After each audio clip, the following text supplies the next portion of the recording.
Okay, afternoon, everyone. I'll stand a bit further back, I've got a strong voice. Clyne, Principal at Northampton Academy. And I was asked to give a workshop this afternoon on kind of our position. We're part of a largest multi-academy trust, but do have our own kind of unique bespoke capital programme that lives within that trust. So just a bit about how we've done that at the Academy, and then the key thing there is the importance of context, which I'll come on to throughout this presentation. So just a bit of context of our schools, if you don't know it. We're oversubscribed, heavily oversubscribed in Northampton, 1,720 students within the school.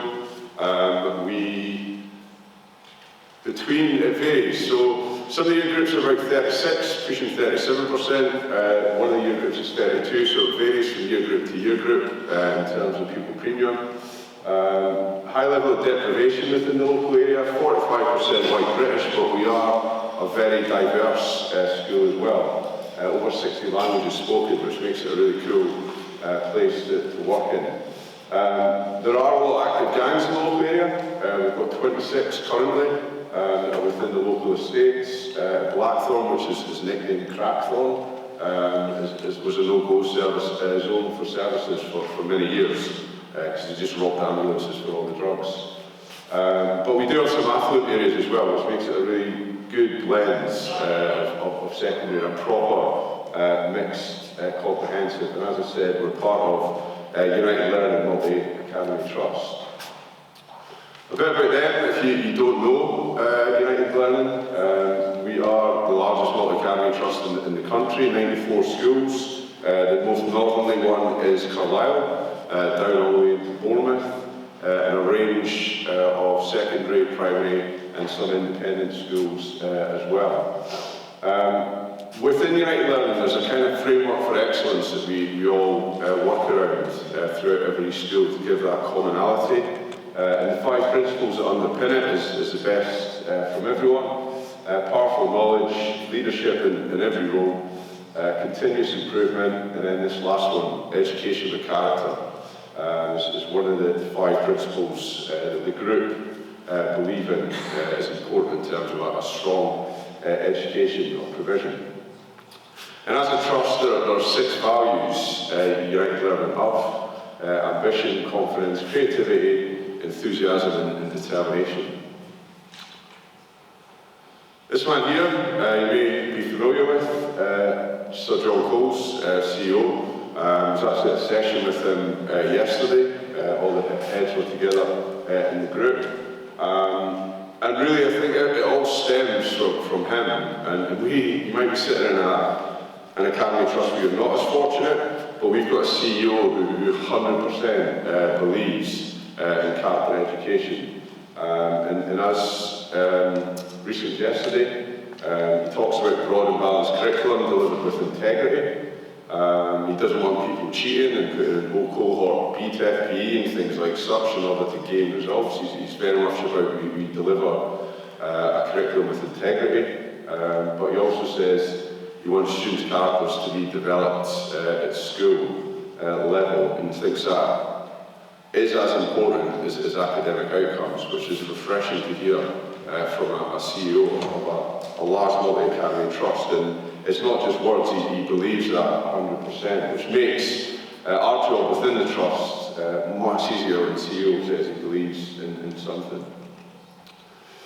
But come to here, and looking at a multi-academy trust, and this is from the Association of Character Education, I've bolded just here. Character education should be shaped by the needs of the children and community it serves. And that kind of strikes out of this quote here. And I suppose, who knows your community best? Maybe just at your table just for a minute, just to break it up a bit. I wasn't expecting such a big crowd. Who knows your community best? Just discuss at your table. Who knows your community best?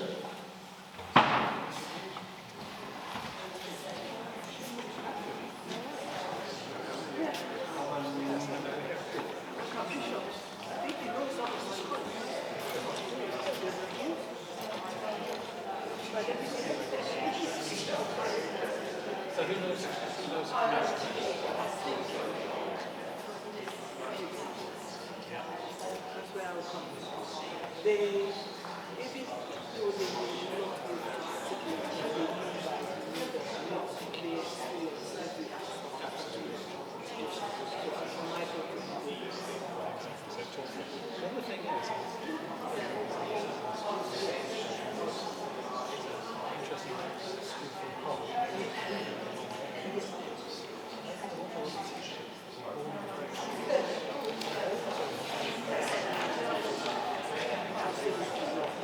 Okay, about 30 seconds more.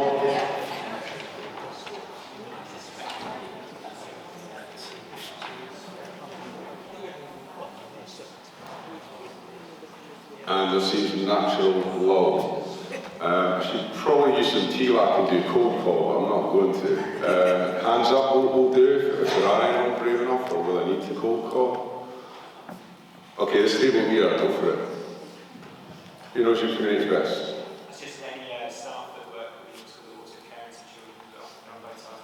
Okay, so staff that may be parents as well, definitely. What about over at this table? We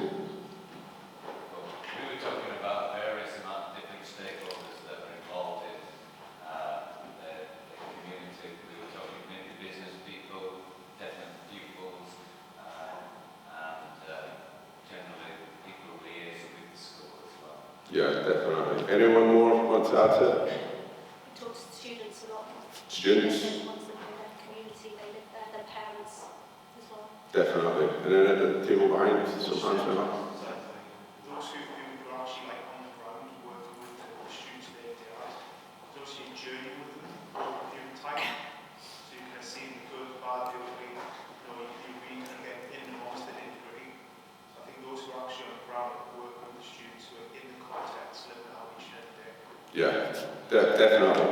So I'm going to take you back to where we were at the beginning, which was 2017. And I mean, 6'3" Scotsman doesn't really know much about the Eastern Districts. It was a blank canvas. So needed to get to know the community well. And different schools have done this different ways, I know that. Some have gone as far as speaking to local bus drivers, local shop owners and things, because they understand and see the kids on a daily basis. But for us, we committed to in 2017, and it was kind of ground zero, we called it. But I met with hundreds of students and talked to them, both about the local area, but around values and what they thought character was and what their aspirations were, and many different things, but really getting to the nitty-gritty. Selected a wide variety of students as well. Pupil premium, we had the black community that were represented. We did a wide selection, boys, girls, non-binary. We did the full selection of students within the school. And staff as well, particularly staff who'd worked there for a long time, talked about the local area, the community, what was the core purpose, what were the values of the school, trying to learn about that as well. And I met with a lot of parents at the start as well. And I was fortunate when it came up, I joined in June, so I had a good 7 weeks to kind of get under the skin of the school before we started properly in September. But there's many more facets you can go to, but it's about getting to know your context.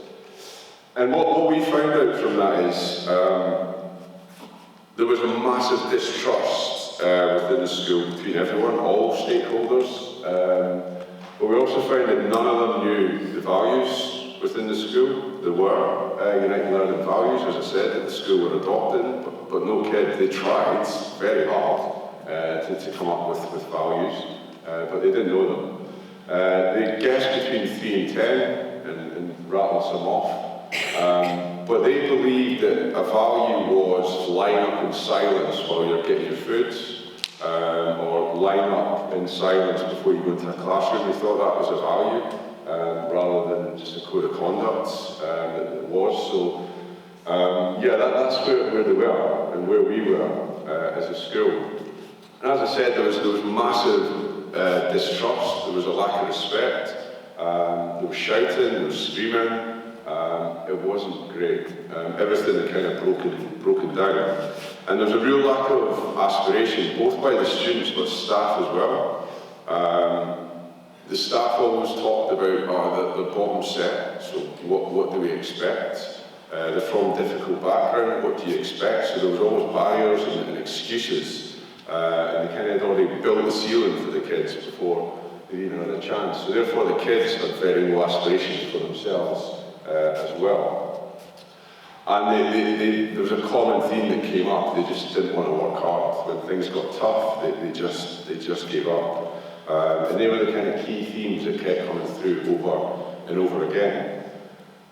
So then it came to us kind of choosing a set of core values, and we aligned that to the Jubilee Centre virtues, and we decided on a set of values to address those discrepancies as well within our community, because they were ones that needed to be addressed and built up within the community. Now we looked at that carefully and we came to these three as our first core values: respect, determination and ambition. And as you see, it falls into the Jubilee framework there. We could have gone for different ones, for sure, but we kind of shoehorn them in slightly, and I'll come to that in a second. Actually, I'll go to this first, because it allowed us to still stay roughly within the framework of United Learning initially.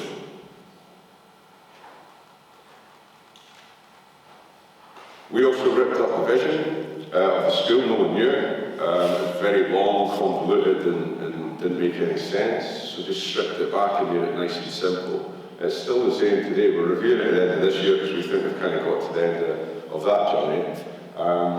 But all the students can say now what the vision is, all the staff can say what the vision is, and most of the parents know what the vision is as well. And if they don't, it's up on most of our walls anyway, so we can just point out to them.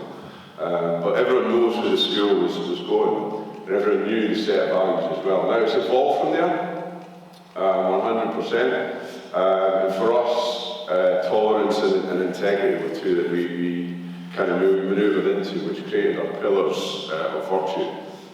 Which we now live and breathe on a daily basis. It's not the only five that we talk about, but it's the pillars that we keep coming back to over and over again. You see the integrity and tolerance do not sit within the United Learning values, but they fit our context very well, and give us that kind of unique set of values that works for our community. But the second part of that here is a planned, intentional and fully embedded across the whole school or organisation. Only then can character be truly taught, caught and sought. And I think that's probably where this comes into in a multi-academy trust. You can have any set of values you want, but it's the explicit nature in which you deliver them and systematically embedding it across the whole school, something that you can put a bit of structure into. Now the Jubilee Centre created a brilliant framework about, I think it was 8 years ago, which is quite long and wordy, and we kind of trimmed that down and made it more user-friendly. There's copies on your table today.